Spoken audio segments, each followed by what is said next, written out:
Hello friends, আজকের আলোচনার বিষয় হলো আমার দৃষ্টিতে রবীন্দ্রনাথ। মডার্ন আলোকের রবীন্দ্রনাথকে নিয়ে আসা যায়। তার মানে রবীন্দ্রনাথ তার যুগকে ছাড়িয়ে জন্মগ্রহণ করেছেন, সুতরাং তাকে একটা স্টিরিওটাইপ ফর্মের মধ্যে দিয়ে একই গতিতে একই ভাবধারায় আলোচনা করলে কিন্তু ব্যাপারটা ঠিক হয় না। সময়ের যে রুচি, সময়ের যে পরিবর্তনের ধারা, সেই ধারার সঙ্গে সঙ্গে রবীন্দ্র ধারার পরিবর্তন ঘটিয়ে কিন্তু তাকে বিভিন্ন যে আলোচনার দিক বা বিভিন্ন যে শাখা রয়েছে জ্ঞানের, সেগুলোর সাথে মিলিয়ে আলোচনা করা যায়, যেটাকে আমরা বলতে পারি ইন্টারটেক্সচুয়ালিটি। বাংলাদেশের একটা ব্যান্ডের গান শুনছিলাম, সেখানে জেমস গান গাইছিল, আমার সোনার বাংলা আমি তোমায় ভালোবাসি। তো কিছু মূর্খ সেখানে কমেন্ট করছে, বাংলাদেশের কিছু মূর্খ হবে, যে এটা আমাদের জাতীয় সঙ্গীত হলে ভালো হয়, রবীন্দ্রনাথেরটা চলবে না। কিন্তু ওই মূর্খ জানে না যে ওই জেমসের যে লাইনগুলো সেগুলো রবীন্দ্রনাথ থেকে ধার করা। যদি ওই ব্যান্ডের গান জাতীয় সঙ্গীত হয়, তাহলে ওটা গাইবে কি করে সবাই মিলে? সেটা আর জাতীয় সঙ্গীত থাকবে না, সেটা হবে জাতীয় চিৎকার চেঁচামেচি। অনেক কথা আপনাদের হয়তো জানা আছে, রিপিট যদি আপনাদের হয় কিছু মনে করবেন না। এই কোয়ান্টিটি আর কোয়ালিটির দিক থেকে কিন্তু তিনি সবাইকে ছাড়িয়ে যান, দুদিক থেকেই বলা যায়। তাকে বলা হয় গুরুদেব, আবার তাকে আলাদা টাইটেল দেওয়া হয় বার্ড অফ বেঙ্গল, যেমন শেক্সপিয়রকে বলা হয় বার্ড অফ অ্যাভান, সেরকম বলা হয়। আবার রবীন্দ্রনাথকে বলা হয় শেলি অফ ইন্ডিয়া, যেমন পিবি শেলি, রোমান্টিক পোয়েট। তো এইখানে রবীন্দ্রনাথকে পিবি শেলি বলাটা এখানে আমার মনে হয় ভুল। ভুল বলতে আমার মনে হয় উচিত না, কারণ পিবি শেলির চেয়েও রবীন্দ্রনাথের মান অনেক বড় বেশি। পিবি শেলিও ভালো পোয়েট, আই লাইক হিম, কিন্তু রবীন্দ্রনাথকে পিবি শেলি বললে যেন রবীন্দ্রনাথের একটু গুণ বেড়ে যাবে তা কিন্তু নয়, বরং পিবি শেলিকে রবীন্দ্রনাথের গুণের সঙ্গে তুলনা করলে চলে। আমাদের ওই কলোনাইজড মন, সেটা আর কোথায় যাবে? ইউরোপের কারোর সঙ্গে তুলনা করলে না করলে যেন আমাদের হয় না, এটা আমার ব্যক্তিগত মতামত। আবার রবীন্দ্রনাথ সম্পর্কে আরেকটা জিনিস জানা দরকার, সেটা আমরা সচরাচর সাধারণত জানি না। তিনি কিন্তু কালার ব্লাইন্ড ছিলেন, রেড গ্রিন কালার ব্লাইন্ড, এই অসুবিধাটা তার চোখে ছিল। আর তার ফ্যামিলি ব্রাহ্ম ধর্ম গ্রহণ করেছিল। যারা ব্রাহ্ম ধর্ম পালন করে তারা যৌক্তিকতায় বিশ্বাসী এবং পৌত্তলিকতার বিরোধী, মানে মূর্তি পুজো তারা বিশ্বাস করে না। সেই জন্য এখনো কিন্তু রবীন্দ্রভারতী ইউনিভার্সিটিতে মূর্তি পুজো হয় না, সরস্বতীর পুজো হয় না। He was first Asian to have Nobel prize. আরেকটা জিনিস, রবীন্দ্রনাথ ঠাকুর আমাদের ইন্ডিয়ার জাতীয় সঙ্গীত লিখেছেন, সাথে সাথে আরও দুটো দেশের জাতীয় সঙ্গীত কিন্তু লিখেছেন। একটা বাংলাদেশের জাতীয় সঙ্গীত আমার সোনার বাংলা আমি তোমায় ভালোবাসি, আরেকটা শ্রীলঙ্কার জাতীয় সঙ্গীত। এটা শুরু হয় এইভাবে, শ্রীলঙ্কা মাতা, প্রথম লাইন এইভাবে শুরু হয়। রবীন্দ্রনাথ ঠাকুর নোবেল প্রাইজ পান তিনি যখন বিশ্বভারতীতে পড়াশোনা নিয়ে ব্যস্ত ছিলেন, তখন মানে টিচিং করতেন, সবার পড়াশোনা নিয়ে তখন তিনি ব্যস্ত। তো হঠাৎ করে তাকে খবর দেওয়া হয় যে আপনি নোবেল প্রাইজ পেয়েছেন। Rabindranath Thakur invested his Nobel prize money in constructing the Visvabharati school in Santiniketan. কারণ সেই সময় ওইটা বানাতে, শান্তিনিকেতন ওইটা প্রতিষ্ঠা করতে কিন্তু অর্থাভাব দেখা দিয়েছিল এক সময় রবীন্দ্রনাথের, সেটা চালাতে, পরিচালনা করতে। এবং তার ওয়াইফের কিছু গহনাও কিন্তু তাকে বন্ধক দিতে হয়েছিল বা বিক্রি করতে হয়েছিল, এরকম অবস্থা তৈরি হয়েছিল। সেই সময় এই নোবেল প্রাইজের টাকাটা তার কাছে বিরাট সুবিধার হয়েছিল। মানে নোবেল প্রাইজের টাকা পেয়ে বা আর্থিক সুবিধা পেয়ে তিনি মন্তব্য করেন যে নোবেল প্রাইজের টাকা দিয়ে বা পেয়ে শুরু হলো আমার গর্ত ভরাট করার কাজ। The school ran on the Shantiniketan education system and gave the nation many distinguished personalities. যেমন অমর্ত্য সেন শিষ্য বলা যায় বা ওর ছত্রছায়া পেয়েছিলেন। তারপরে যে সত্যজিৎ রায়, তারপরে ইন্দিরা গান্ধী এবং আরও অনেকেই আছে যারা এই বিশ্বভারতীর অবদান কিন্তু তাদের উপরে রয়েছে। 1913 সালে যে বইটার জন্য তিনি নোবেল প্রাইজ পান সেটা হচ্ছে গীতাঞ্জলি। কিন্তু গীতাঞ্জলি মৌলিক কোনো বই নয়, তিনি আলাদা করে এই বইটা কিন্তু লেখেননি। তার বিভিন্ন লেখা, যেমন নৈবেদ্য, তারপরে গীতিমাল্য, গীতালি, গীতবিতান, এই সমস্ত যে বইগুলো প্রকাশিত হয়েছিল 1913 সালের আগে, মানে 1910, 12, 11 এই সময়গুলোতে, তো সেইখান থেকে বিভিন্ন বই থেকে বিভিন্ন পোয়েম, কবিতা সিলেক্ট করে তিনি একটা জায়গায় এনে সেটাকে এই যেটার ফর্ম আমরা এখন গীতাঞ্জলি হিসেবে পাই, সেটা তৈরি হয়। আর এই যে গীতাঞ্জলির যে প্রিফেস, প্রস্তাবনা, এটা লিখেছেন W B. Yeats, William Butler Yeats. তিনি একজন Irish writer, Irish poet, dramatist. তো আইরিশ থিয়েটার যিনি বানিয়েছিলেন সেই ডাব্লিউ.বি. ইয়েটস এটার প্রিফেস লেখেন। এই ডাব্লিউ.বি. ইয়েটসও কিন্তু নোবেল লরিয়েট, নোবেল প্রাইজ পেয়েছিলেন পরবর্তী সময়ে। আরেকটা দুর্ভাগ্যের ব্যাপার বলি, রবীন্দ্রনাথ নোবেল প্রাইজ পেয়ে তার যে মানপত্র, তার যে মেডেল, সেগুলো আমাদের দেখার জন্য শান্তিনিকেতনে তিনি রেখেছিলেন যাতে আমরা দেখতে পারি। আমিও নিজেও দেখিনি সেটা সত্যিই কেমন, তো থাকলে হয়তো দেখতে পেতাম, কিন্তু দুর্ভাগ্যবশত 2004 সালে চুরি হয়ে গেছে। সুতরাং এখন আমরা ওই ফটো দেখা ছাড়া আর কোনো গতি নেই, শুধু ছবিই দেখতে পাই, বাস্তবে তো দেখার সৌভাগ্য হয়নি আমার এখনো। রবীন্দ্রনাথের পরিচয় ছিল বিভিন্ন রকম মহারথীদের সঙ্গে, মানে একটা আছে না রতনে রতন চেনে, তো রবীন্দ্রনাথ জেমস, ওনার সাথে পরিচয় ছিল সেই রকম মহারথীদের, যেমন অ্যালবার্ট আইনস্টাইন। অ্যালবার্ট আইনস্টাইনের সঙ্গে ওনার আসলে বন্ধুত্ব বন্ধুত্ব ছিল বলা যায়। He was a friendly like with Einstein. Once Tagore was invited by Albert Einstein at his home. The two person talked about religion and science, and their chat has been documented in the note on the nature of reality. This was the essay like something, একটা ডকুমেন্টসের মতো, সেখানে এদের কথাবার্তাগুলো লিপিবদ্ধ আছে, সেটার নাম হচ্ছে note on the nature of reality. সব রকম সাহিত্যের যে শাখা রয়েছে প্রায় সব দিকেই তার বিচরণ ছিল, যেমন নোভেল, শর্ট স্টোরি, পোয়েম, এসে, versus, drama, songs and a lot of other staff like this. ছোট গল্পের যে ডেফিনেশন, সেটা কিন্তু রবীন্দ্রনাথের আগে সেইভাবে ছিল না। মানে ছোট গল্প কি হবে, শুধু ছোট হলেই কি ছোট গল্প হবে, মানে আকারে ছোট হলে তা কিন্তু নয়। অনেক বড় 10, 15, 20 পেজের গল্পও কিন্তু ছোট গল্প হতে পারে। তো রবীন্দ্রনাথের ছোট গল্প সম্পর্কে যে ডেফিনেশন, সেটা একটা কবিতার মধ্যে থেকেই জানা যায় বা পাওয়া যায়, যেটা হচ্ছে ছোট প্রাণ, ছোট ব্যথা, ছোট ছোট দুঃখ কথা, নিতান্তই সহজ সরল। এই কবিতাটা আপনারা পারলে পড়ে নেবেন, এইখানে পুরো ডেফিনেশন কিন্তু রয়েছে এই শর্ট স্টোরির। তারপর আরেকটা জিনিস, রবীন্দ্রনাথ ঠাকুরকে নাইটহুড উপাধি দেওয়া হয়েছিল।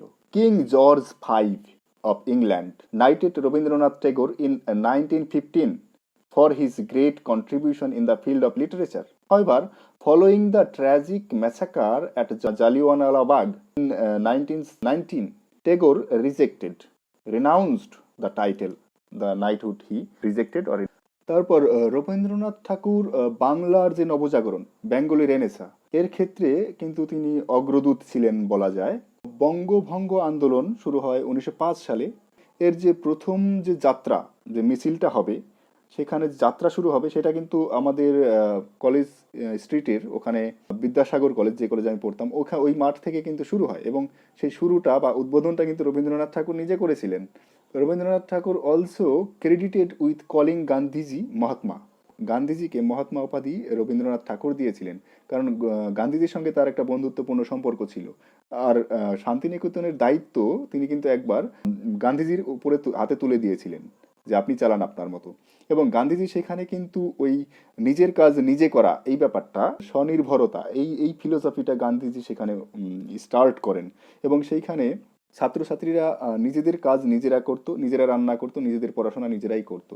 হি was truly a person with an exceptional brain. According to the legend, even on his deathbed, he was worried about the poems in his mind, which he could not write. মৃত্যুসজ্জায় শুয়ে শুয়েও তিনি আফসোস করছেন যে লাস্টে তিনি যে কবিতাটা লিখছেন সেটা তিনি সম্পূর্ণ করতে পারছেন না। রবীন্দ্রনাথের লাইফ স্প্যানটা দেখুন, 80 ইয়ার্স, 80 বছর। তার জন্ম হয় 7 মে 1861, আর তার মৃত্যু হয় 7 আগস্ট 1941। 1861 থেকে 1941, জন্ম মৃত্যু দুটোই কলকাতাতে। রবীন্দ্রনাথকে আরও বিভিন্ন নামে ডাকা হয়, যেমন কবিগুরু, বিশ্বকবি। রবীন্দ্রনাথ সেই সময়ের প্রচণ্ডভাবে মডার্ন ছিলেন, আধুনিক ছিলেন তিনি। তার যে গানগুলো কেমন হবে, তার সুর কিন্তু তিনি নিজে দিয়েছেন, অনেক গান গেয়েছেন, আর তার গানে তিনি ভায়োলিন ইউজ করেছেন। সেই সময় কিন্তু ভায়োলিন একটা আধুনিক যন্ত্র ছিল সেই সময়ের প্রেক্ষিতে। তো আমার বিশ্বাস এখনকার দিনে রবীন্দ্রনাথ থাকলে তিনি অবশ্যই ড্রাম সেট ইউজ করতেন, অবশ্যই তিনি আধুনিক যে মিউজিকগুলো সেগুলো তিনি ইউজ করতেন। সুতরাং রবীন্দ্রনাথকে এই যুগের পরিবর্তনের সাথে সাথে আধুনিক বাদ্যযন্ত্রের সাথে তাল মিলিয়ে তার গানগুলো উপস্থাপন করলে খারাপ হয় না, আমার মনে হয় ভালোই হয়। কিছু গান হচ্ছে আজকাল, আর রবীন্দ্রনাথকে এই যুগের ছাঁচে ফেলে তার গানগুলোকে পরিবেশন করা, সেটা হচ্ছে মৈথিলি কোকিল বলা হয় বিদ্যাপতিকে। তো ব্রজবলি ভাষায় বিদ্যাপতি লিখতেন, তো সেই ভাষাতে রবীন্দ্রনাথ কিন্তু চেষ্টা করেছিলেন। তো বলা হয় যে রবীন্দ্রনাথ যদি বাংলা ভাষার কবি না হতেন তাহলে কোন ভাষার কবি হতেন? তো বলা হয় তিনি অবশ্যই ব্রজবুলি ভাষার কবি হতেন, মৈথিলি কবি হতেন তিনি, মৈথিলি কোকিল তাকেই বলা হতো। আবার বিদ্যাপতি সম্পর্কে আরেকটা কথা বলি। বিদ্যাপতি বাংলা ভাষায় কোনো কবিতা লিখেননি। বাংলা ভাষার কবিতা না লিখেও কিন্তু বাংলা সাহিত্যের ইতিহাসে তিনি স্থান পেয়ে গেছেন। বাংলা সাহিত্যে তার স্থান যথেষ্ট রয়েছে। কারণ যদি বিদ্যাপতির কবিতাগুলো আমরা শুনি আমাদের কাছে অপরিচিত লাগবে না, মনে হবে আমাদের পরিচিত সুরেই পরিচিত কথাতেই বলা হচ্ছে। যদি আমরা না বুঝতেও পারি তবুও কিন্তু মনে হবে। যেমন ধরুন একটা কবিতা বিদ্যাপতির বলি, হাত হক দর্পণ মাত হক ফুল, নয়নক অঞ্জন মুখে কো তাম্বল। তারপরে আরেকটা, আব মথুরা মাধব গেলি ধনী মন্দির বাহির ভেলি, নব জলধর বিজুরি রেহা দ্বন্দ্ব পসারি গেলি। শুনতেই কিন্তু ভালো লাগছে কিন্তু বুঝতে পারছি না। এক্সপ্লেন করলে বোঝা যাবে। যেমন হাত হক দর্পণ, হাতে আয়না, মাথ হক ফুল, মাথায় ফুল, নয়নক অঞ্জন মানে চোখে কাজল দিয়ে, মুখে কো তাম্বুল মানে মুখে পান খাচ্ছে। একটা বর্ণনা, একটা মহিলার বর্ণনা হচ্ছে। এই কারণেই হয়তো ব্রজবুলি ভাষাটা বা বিদ্যাপতির কবিতাগুলোকে অত ভালোবাসতেন, সেই জন্য তিনি চেষ্টা করেছিলেন হয়তো। যারা রবীন্দ্র গবেষক তারা এটা ভালো করে বলতে পারবে, এটা আমার ব্যক্তিগত ধারণা থেকে আমি বলছি। তারপর দেবেন্দ্রনাথ ঠাকুর চেয়েছিলেন তার পুত্র রবীন্দ্রনাথ ব্যারিস্টার হবেন। রবীন্দ্রনাথ ভর্তি হয়েছিলেন একটা পাবলিক স্কুলে। সেই স্কুলটা ব্রাইটনে অবস্থিত, ব্রাইটন, ইস্ট সাসেক্স, ইংল্যান্ড, 1878 সালে। সেখানে কিছু মাস তিনি থাকেন, অবস্থান করেন। এরপর 1983 সালে তিনি মৃণালিনী দেবীকে বিয়ে করেন। তখন মৃণালিনী দেবীর বয়স ছিল 10 বছর। এখনকার দিনে হলে নির্ঘাত ওকে জেলে থাকতে হতো রবীন্দ্রনাথকে, শিশু বিবাহ মানে চাইল্ড ম্যারেজ। বাংলাদেশের সঙ্গে এরপরে তার একটা কানেকশন তৈরি হয় 1890-এর দশকে। 1890 সালের দিকে তিনি বাংলাদেশে যান, সেখানে তার পৈতৃক জমি রয়েছে, জমিদারিত্ব দেখতে তিনি যান সেখানে শিলাইদহ হতে। এখন বাংলাদেশে রয়েছে সেটা। বাংলাদেশের সৌন্দর্য তাকে মুগ্ধ করে এবং সেখানে তিনি বাংলাদেশ পর্বে তিনি লিখেন মানসী, মানসী বলে যে বইটা রয়েছে, 1890 সালে প্রকাশিত হয়। তারপরে তিনি সেখানে জমিদার বাবু বলে পরিচিত ছিলেন, যে তাকে সবাই জমিদার বাবু বলতো। এখনো কিন্তু সেখানে তার পালকি রয়েছে। তিনি পদ্মা নদীতে ঘুরে পানসি বাজরা নৌকাতে তিনি ঘুরতেন। তারই মডেলে কিন্তু বাজরা নৌকা বানানো রয়েছে এখন তার বাড়িতে, বাংলাদেশে গেলে দেখা যাবে। এবং পদ্মার যে ঢেউ, সেই ঢেউয়ের আকারে তিনি তার যে বাড়ির চারিদিকে যে ওয়াল বাংলাদেশে রয়েছে সেই ওয়ালগুলো কিন্তু ঢেউ খেলানো আকারে তিনি বানিয়েছেন এবং তার হাতে লাগানো কিছু গাছ কিন্তু সেখানে রয়েছে। আবার ওই আছে না, শ্যাওলা এসে ধরবে দিঘির ধারগুলায়, ও বন্ধু আমার, একটা গান আছে, বুঝি ওই রাত পোহালো কবি সহসা দেখা দিল গগন পারে। তো এই গানগুলো যে লেখা হয়েছে যে পুকুর পাড়টাতে বসে, সেই পুকুরটা এখনো রয়েছে এবং সেই পুকুর পাড়ে বসে প্রচুর গান তিনি লিখেছেন। সেগুলো এখনো এখন সংরক্ষিত আছে সেখানে। আর এই সময়তেই রবীন্দ্রনাথের যে গল্পগুচ্ছ বলে যে ছোট গল্পের একটা ভলিউম রয়েছে, বই রয়েছে, 84 স্টোরিজ, 84টা গল্প কিন্তু এই পর্বে তার লেখা। এই 84টা গল্প ওই গল্পগুচ্ছের মধ্যে পাওয়া যাবে। আর বাংলাদেশের লোককথা, লোকগান তাকে বিশেষভাবে উদ্বুদ্ধ করে এবং তিনি বলেন বাংলাদেশের মাঠে ঘাটে, গ্রামগঞ্জে, আকাশে বাতাসে ছড়িয়ে রয়েছে প্রচুর সম্পদ। এই শুনে কলকাতা ইউনিভার্সিটি থেকে একজন ছুটে যায় বাংলাদেশে। তার নাম হচ্ছে দীনেশ চন্দ্র সেন। তো তিনি ফোকলোর নিয়ে তখন ক্যালকাটা ইউনিভার্সিটিতে কাজ করছেন, লোক সংস্কৃতি বা সঙ্গীত নিয়ে। তিনি বাংলাদেশে যান এবং বাংলাদেশে গিয়ে তিনি এই বিভিন্ন লোক সাহিত্যের উপাদান, বিভিন্ন গান তিনি সংগ্রহ করে একটা বইতে লিপিবদ্ধ করেন এবং সেই বইটার নাম হচ্ছে ময়মনসিংহ গীতিকার। এবং ময়মনসিংহ গীতিকার দীনেশ চন্দ্র সেনের লেখা, তিনি এটা বইটা পাবলিশ করেন এবং মেন উৎসাহদাতা হচ্ছেন রবীন্দ্রনাথ। রবীন্দ্রনাথ পিছনে থেকে কিন্তু কাজ করেছেন। আরেকটা জিনিস, রবীন্দ্রনাথ ঠাকুরের যে ইন্টারপ্রেটার যাকে বলা হয়, বিভিন্ন জায়গায় দেশে গেলে বা বিভিন্ন বিদেশিদের সঙ্গে মিশলে তখন তাদের দুভাষীর কাজ করার জন্য একজন লোককে দরকার ছিল এবং সেই কাজ করতো সুনীতি কুমার চট্টোপাধ্যায়, ডক্টর সুনীতি কুমার চট্টোপাধ্যায়, যিনি ODBL বই লিখেছেন, origin and development of Bengali language. এবং এই ODBL বইতে সুনীতি কুমার চট্টোপাধ্যায় দেখিয়েছেন যে চর্যাপদের অরিজিনাল ভাষাটা কি, সেটা কিন্তু তিনি ODBL বইতে দেখিয়েছেন। এবং তিনি এই রবীন্দ্রনাথের ইন্টারপ্রেটার, বা একটু বাড়িয়ে বলতে গেলে মানে পিএ পিএ হিসেবেও বলা যেতে পারে, একটু কাজ করতেন আর কি। রবীন্দ্রনাথ শিলাইদহের সাজাদপুর অঞ্চলে ওখানে চলন বিলের সৌন্দর্য দেখে তিনি বড়ই মুগ্ধ হতেন। আর ইংরেজি সাহিত্যের মডার্নিজম শুরু হয়েছে যার হাত ধরে, মূলত সে এজরা পাউন্ড। এজরা পাউন্ডের সঙ্গে কিন্তু রবীন্দ্রনাথের সাক্ষাৎ হয়েছিল, আলোচনা হয়েছে। তারপর রবার্ট ব্রিজেস আরেকজন ইংলিশ পোয়েট, এর সঙ্গে রবীন্দ্রনাথের সাক্ষ্য হয়েছিল। আমাদের দেশে জওহরলাল নেহরুর সঙ্গে তার যোগাযোগ ছিল, কথাবার্তা হতো। 1926 সালের মে মাসে রবীন্দ্রনাথ পৌঁছায় নেপলসে গিয়ে। তো নেপলসে গিয়ে মুসোলিনি, যিনি ফ্যাসিস্ট দলের নেতা ছিলেন সেই সময়, তো মুসোলিনির সঙ্গে তার সাক্ষাৎ হয় রোমে। পৃথিবীর অধিকাংশ দেশেই কিন্তু রবীন্দ্রনাথ গিয়েছেন, আর তার সঙ্গে সঙ্গে গিয়েছে আমাদের এই ভারতবর্ষ। পৃথিবীর বিভিন্ন প্রান্তে ভারতবর্ষকে পৌঁছে দেওয়ার জন্য কারা কাজ করেছে, 3জন বা 2জন লোকের নাম বলুন যদি জিজ্ঞেস করা হয়, তাহলে রবীন্দ্রনাথের নাম কিন্তু বলতেই হবে। পৃথিবী ভ্রমণের কালে তিনি সাক্ষাৎ করেছেন হেনরি বার্গসনের সঙ্গে। Henry Bergson theory of time Bergson দিয়েছিলেন। He was a philosopher who was influential in the tradition of continental philosophy, especially during the first half of the 20th century until the Second World War. Robert Frost American poet, stopping by the woods on a snowy evening, যেটা লিখেছেন Robert frost, তার সঙ্গে কিন্তু তার দেখা হয়েছে, কথা হয়েছে।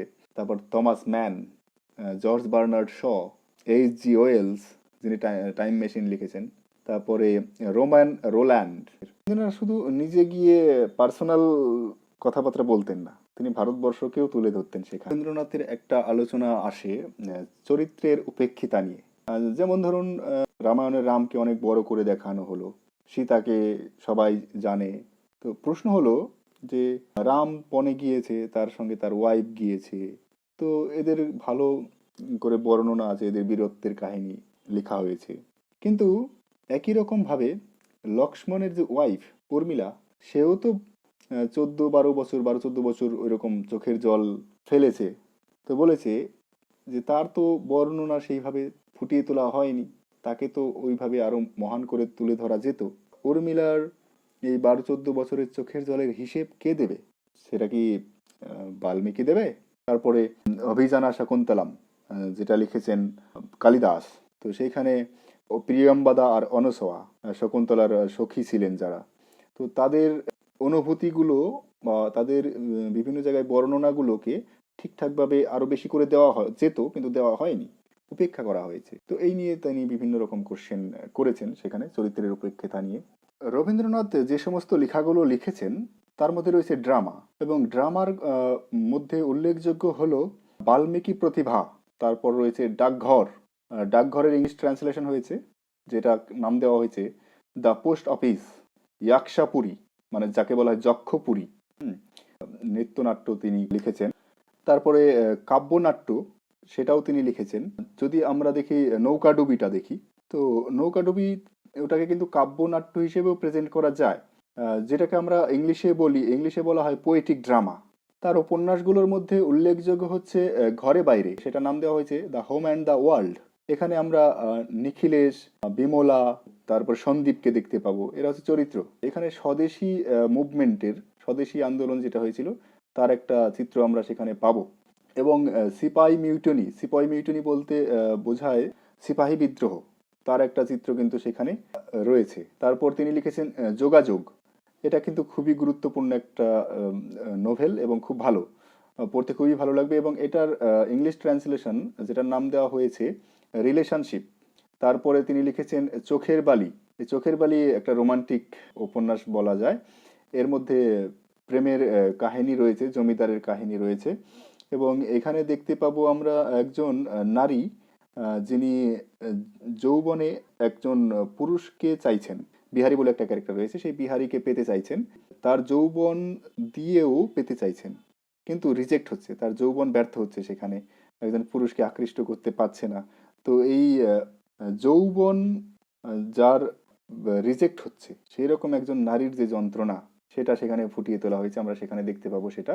কাব্যগ্রন্থগুলোর মধ্যে উল্লেখযোগ্য যেগুলো, সেগুলো হলো বলাকা, সোনার তরীর ইংলিশ নামটা হচ্ছে গোল্ডেন বোট, আর বলাকার নাম দেওয়া হয়েছে ইংলিশে ওয়াইল্ড গিজ। এবার আমরা দেখব কোন কোন ইউনিভার্সিটিগুলো বা ইউনিভার্সিটির বিল্ডিংগুলো যেগুলোর নাম রবীন্দ্রনাথের নামে দেওয়া হয়েছে, সেগুলো আমরা দেখে নিই। একটা আছে রবীন্দ্র ভারতী ইউনিভার্সিটি, যেটা ক্যালকাটাতে রয়েছে, বিটি রোডের ওখানে রবীন্দ্র ভারতী ইউনিভার্সিটি। আরেকটা রয়েছে যেটা রয়েছে শাহজাদপুর, বাংলাদেশে শিলাইদহ যেটাতে। তারপর রয়েছে রবীন্দ্রনাথ টেগোর ইউনিভার্সিটি, এটা আসামে রয়েছে। তারপরে রবীন্দ্র মৈত্রী ইউনিভার্সিটি, যেটা রয়েছে কুষ্টিয়াতে, বাংলাদেশের কুষ্টিয়াতে। বিশ্বকবি রবীন্দ্রনাথ টেগোর হল, একটা হল ঘরের নাম রাখা হয়েছে, সেটা হচ্ছে জাহাঙ্গীরনগর ইউনিভার্সিটিতে, জাহাঙ্গীরনগর বিশ্ববিদ্যালয় যেটা বাংলাদেশে রয়েছে সেখানে। Rabindra Nazrul art building, Islamic university, Bangladesh. Rabindra লাইব্রেরিতে, এটা একটা সেন্ট্রাল লাইব্রেরি, এটা ভারতে রয়েছে, আসাম ইউনিভার্সিটিতে। রবীন্দ্র সৃজনীকলা ইউনিভার্সিটি, এটা রয়েছে ঢাকাতে, বাংলাদেশের ঢাকাতে। এবার রবীন্দ্রনাথের ছদ্মনাম আমরা জানি ভানু সিংহ। কাব্যগ্রন্থগুলোর মধ্যে যেগুলো রয়েছে আমি বলছি পরপর। ভানু সিংহ ঠাকুরের পদাবলী, এবং এটার যে ইংলিশ ট্রান্সলেশন সেটার নাম হচ্ছে সংস অফ ভানু সিংহ ঠাকুর। তারপর হচ্ছে মানসী, ইংলিশ নাম হচ্ছে দ্য আইডিয়াল ওয়ান। তারপর Sonar Tari, the golden boat. Gitanjali, গীতাঞ্জলিটার ইংলিশ নাম হচ্ছে সং অফারিংস। গীতিমাল্যর ইংলিশ নাম ওয়েলথ অফ সংস। এবং বলাকা, বলাকার ইংলিশ নাম হচ্ছে দ্য ফ্লাইট অফ ক্রেনস। তো এই বলাকার আগে নাম বলেছিলাম ওয়াইল্ড গিজ, কিন্তু 1916 সালে এটার নাম দেওয়া হয় দ্য ফ্লাইট অফ ক্রেনস। সোনার তরী, মানসী, বলাকা, এইগুলো কিন্তু বেশিরভাগ বাংলাদেশ পর্বে লেখা তার। যেমন ধরুন গান গে তরিবে কে আসে পারে, দেখে যেন মনে হয় চিনি উহারে। তো এই সমস্ত গান বা কবিতাগুলো বাংলাদেশ পর্বে লেখা হয়। আর যেটা গীতাঞ্জলি, এটা গীতের অঞ্জলি, prayer song, song for the God, সৃষ্টিকর্তাকে উদ্দেশ্য করে ভোজন গীত বলা যেতে পারে।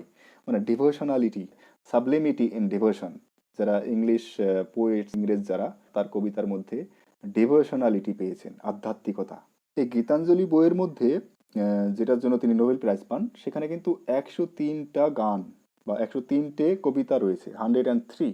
এখানে কিন্তু কবিতাগুলোর টাইটেল দেওয়া হয়নি, 1, 2, 3 করে কবিতাগুলো রয়েছে। তো গীতাঞ্জলির প্রথম কবিতা এইভাবে শুরু হচ্ছে। আমার মাথা নত করে দাও হে তোমার চরণ ধোলার তলে, সকল অহংকার হে আমার ডোবাও চোখের জলে। নিজেরে করিতে গৌরব দান, নিজেরে কেবলই করি অপমান, আপনারে শুধু ঘেরিয়া ঘেরিয়া ঘুরে মরি পলে পলে। সকল অহংকার হে আমার ডোবাও চোখের জলে। আমারে না যেন করি প্রচার আমার আপন কাজে, তোমারে ইচ্ছা করো হে পূর্ণ আমার জীবন মাঝে। যাচি হে তোমার পরম শান্তি, পরাণে তোমার পরম কান্তি, আমারে আড়াল করিয়া দাঁড়াও হৃদয় পদ্ম দলে। সকল অহংকার হে আমার ডোবাও চোখের জলে। গডকে উদ্দেশ্য করে এগুলো লেখা হয়েছে। এটা তো বাংলা গীতাঞ্জলি, কিন্তু ইংরেজিতে যে গীতাঞ্জলির জন্য তিনি নোবেল প্রাইজ পান, সেটাতে প্রথম কবিতাটা কেমন আছে আমি পড়ে শোনাচ্ছি। Thou hast made me endless, such is thy pleasure. This frail vessel thou emptiest again and again, and fillest it ever with fresh life.